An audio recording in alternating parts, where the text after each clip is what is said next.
उत्पत्ति अध्याय 33। उत्पत्ति अध्याय 33। और याकूब ने आंखें उठाकर देखा कि एसाव 400 पुरुष संग लिए हुए चला आता है। तब उसने लड़के वालों को अलग अलग बांट कर लिया और राहेल और दोनों लौंडियों को सौंप दिया।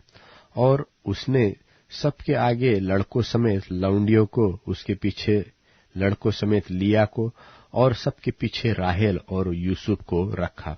और आप उन सब के आगे बढ़ा और 7 बार भूमि पर गिर के दंडवत की और अपने भाई के पास पहुंचा।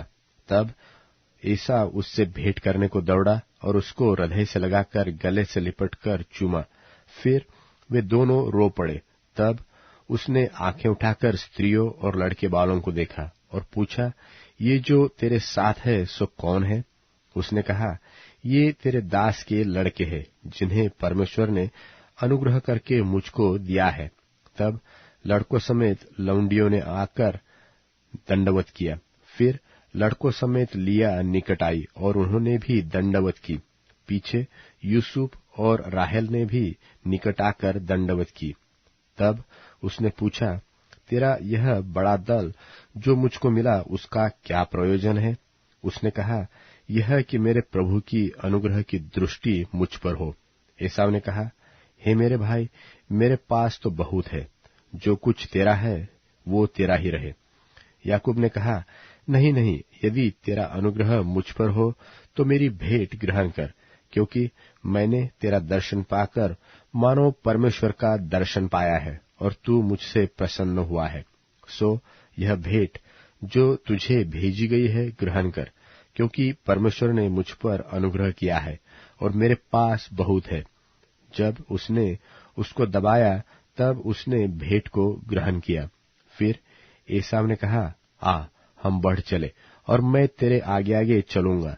याकूब ने कहा, हे मेरे प्रभु, तू जानता है कि मेरे साथ सुकुमार लड़के और दूध देनेहारी भेड़ बकरियां और गाय है।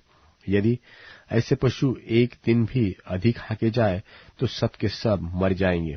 सो मेरा प्रभु अपने दास के आगे बढ़ जाए और मैं इन पशुओं की गति के अनुसार जो मेरे आगे है और लड़के बालों की गति के अनुसार धीरे धीरे चलकर सेर में अपने प्रभु के पास पहुंचूंगा। एसाव ने कहा, तो अपने संग वालों में से मैं कई एक तेरे साथ छोड़ जाऊंगा। उसने कहा, यह क्यों? इतना ही बहुत है कि मेरे प्रभु की अनुग्रह की दृष्टि मुझ पर बनी रहे।